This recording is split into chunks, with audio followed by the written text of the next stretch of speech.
আসসালামু আলাইকুম। আমি ইকবাল হোসেন আলো আইটি সাপোর্ট এবং সলিউশনের পক্ষ থেকে আপনাদের স্বাগতম জানাচ্ছি। আমি মূলত মাইক্রোসফটের প্ল্যাটফর্ম নিয়ে কাজ করি। মাইক্রোসফটের বিভিন্ন সাপোর্ট এবং সলিউশন নিয়ে আপনাদের সামনে হাজির হব। উপকৃত হলে অবশ্যই লাইক, কমেন্ট এবং শেয়ার করতে ভুলবেন না। আজকে আপনাদের সামনে মাইক্রোসফটের যে সার্ভিসটি নিয়ে আলোচনা করব তা হলো অ্যাক্টিভ ডিরেক্টরি সার্ভিস। এই ভিডিওটি সম্পূর্ণ নতুনদের জন্য, যারা নিজেদের ক্যারিয়ারকে আইটি প্রফেশনে নিয়ে যেতে চান।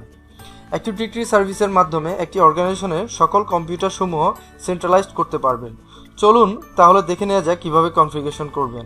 পুরো কনফিগারেশনটি মাত্র 10 মিনিটে দেখানোর চেষ্টা করব।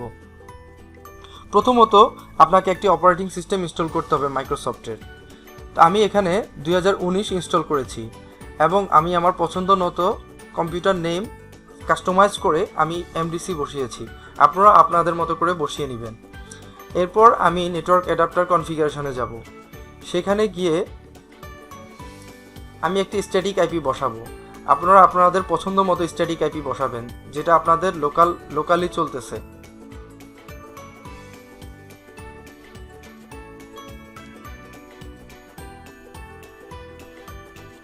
ডিএনএসে আমি আমার হোস্ট অ্যাড্রেসটাই বসাবো। তারপর অ্যাক্টিভ ডিরেক্টরি সার্ভিসটা ইনস্টল করার জন্য আমাকে অ্যাড রোল অ্যান্ড ফিচার্সে যাব। সেখানে গিয়ে নেক্সট করব। তারপর যেভাবে আছে ওভাবেই নেক্সট করব। এখানে আমাকে আইপি দেখাচ্ছে, তারপর নেক্সট করব।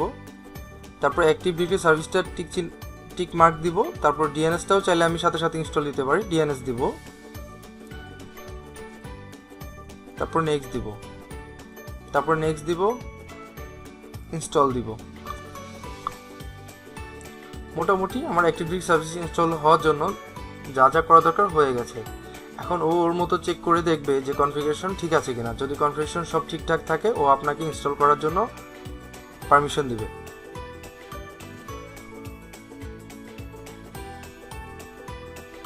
আমার ইনস্টল হয়ে গেছে। এখন আমি আমার অ্যাক্টিভ ডিরেক্টরি সার্ভিসটাকে প্রমোট করব। এখানে 3টা অপশন আছে। যেহেতু আমি এটা নতুন ডোমেইন ইনস্টল করছি, সুতরাং অ্যাড এ নিউ ফরেস্টে যাব। আমি আমার অর্গানাইজেশন নাম দিলাম, আপনি আপনাদের অর্গানাইজেশন নাম দিবেন।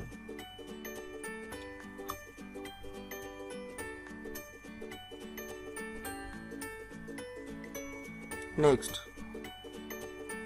এখানে আমি আমার মতো করে যে লগইন ইউজার নেম পাসওয়ার্ড ছিল সেখানে এই সেম পাসওয়ার্ডই বসাচ্ছি। আপনারা আপনাদের মতো বিভিন্ন পাসওয়ার্ড বসাবেন, যেটা আছে সেটাই থাকবে ডিএনএস। নেট বায়োসে অটোমেটিক নাম চলে আসবে আপনার ডোমেইন নামকে কাস্টমাইজ করে।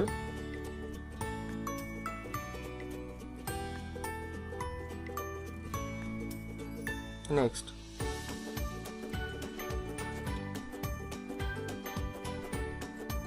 তারপর ডাটা ফোল্ডার পাথ, সিসবল পাথ, এগুলো যে বাই ডিফল্ট যেটা আছে আমি সেটাই রাখলাম। নেক্সট। প্রিরিকুইজিট সবকিছু ভেরিফাই হলে ও আপনাকে ইনস্টল করতে দিবে।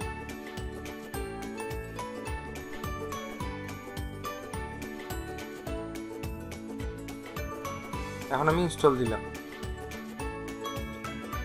অ্যাক্টিভ ডিরেক্টরি সার্ভিসটা ইনস্টল হয়ে গেছে। ইনস্টল হওয়ার পরে আপনাকে ও সাইন আউট করতে বলবে। তারপর সাইন আউট করে একটা রিবুট করে নেবেন।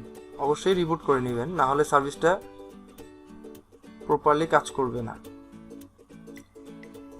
এখন আমি আমার যে ক্লায়েন্ট পিসি ওই পিসিতে যাব। যে পিসিটা আমি ডোমেইনের আন্ডারে নিতে যাচ্ছি, বা যে কম্পিউটারগুলো আমি ডোমেইনের আন্ডারে নিতে যাচ্ছি সেই কম্পিউটারগুলোতে যাব। আগে ডোমেইনে লগ ইন করে নেই।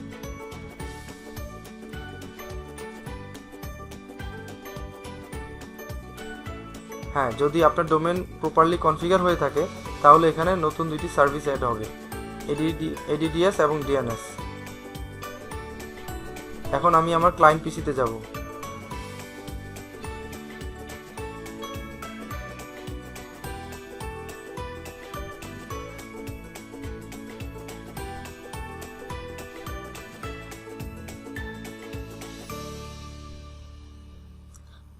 ডোমেইন প্রপারলি কনফিগার হয়েছে।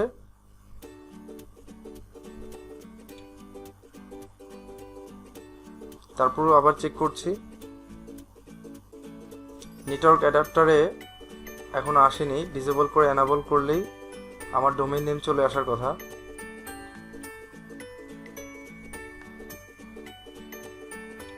তারপরও ডিএনএস এর ঘরে অনেক সময় আইপি চেঞ্জ হয়ে যায়, ডিএনএস এর ঘরে আইপিটা আবার বসাতে হয়। হ্যাঁ, চেঞ্জ হয়ে গেছে, তো আমি আবার বসালাম।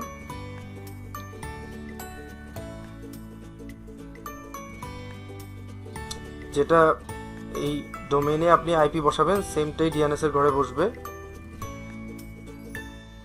চলে এসেছে আমার ডোমেইন নেম, তার মানে আমার ডোমেইন কনফিগারেশন ওকে। এখন আমি ক্লায়েন্ট পিসিতে যাব।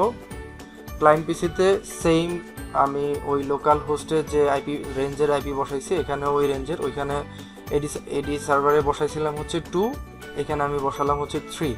আপনারা আপনাদের লোকাল নেটওয়ার্কে যে কোনো আইপি স্ট্যাটিক আইপি বসাতে পারেন। যেহেতু আমি এডি সার্ভারে আমি এখনো ডিএইচসিপি কনফিগার করিনি, সেহেতু আমি এখানে স্ট্যাটিক আইপি বসাতে হচ্ছে। যদি ডিএইচসিপি সার্ভার থাকতো তাহলে অটোমেটিক সে আইপি চিনে নিত। যাই হোক, এডি সার্ভার আইপিটা আমি হচ্ছে ডিএনএস এর ঘরে বসাবো।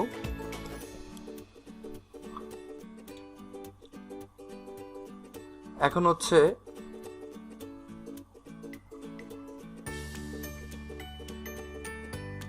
হচ্ছে আমি ওয়ার্ক গ্রুপ থেকে আমার ডোমেইনে জয়েন করাবো।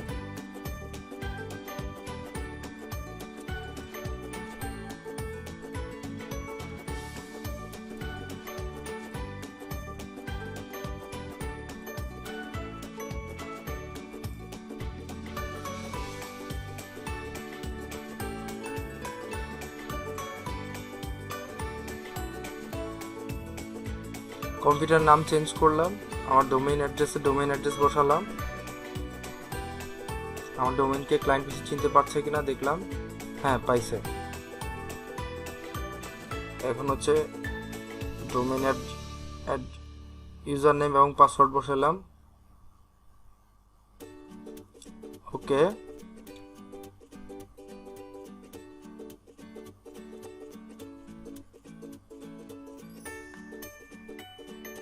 এখানে আমার একটি এরর মেসেজ আসে, কিন্তু আপনাদের আসবে না। রিস্টার্ট দিবেন। এখন ডোমেইনের মধ্যে গিয়ে ওই ক্লায়েন্ট পিসির জন্য একটা নতুন করে অর্গানাইজেশন ইউনিট খুলে একটা ইউজার ক্রিয়েট করতে হবে।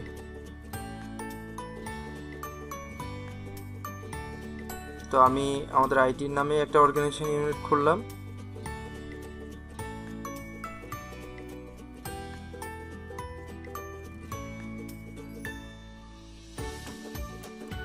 তারপর আপনি আপনার পছন্দ মতো একটা ইউজার ক্রিয়েট করে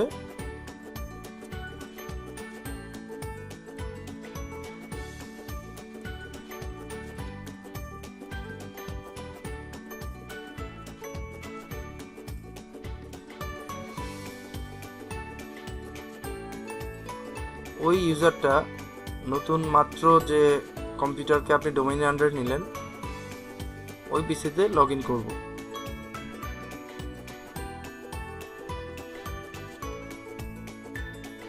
এখন আমি ক্লায়েন্ট পিসিতে গেলাম, পাসওয়ার্ড দিলাম, হ্যাঁ আমার ওই ইউজারে লগ ইন হয়েছে। সুতরাং কিভাবে আপনি অ্যাক্টিভ ডিরেক্টরি করবেন এবং কিভাবে একটি নতুন ইউজারকে হোস্ট পিসিকে কিভাবে ডোমেইনের আন্ডারে নিয়ে ডোমেইন ইউজারে লগ ইন করাবেন পুরো ভিডিওটির মাধ্যমে আমি দেখালাম। তারপর আপনাদের যদি কোনো মন্তব্য, কোনো মতামত, কোনো ধরনের পরামর্শ থাকে অবশ্যই কমেন্ট এবং লাইকের মাধ্যমে বা শেয়ারের মাধ্যমে আমাকে জানাবেন।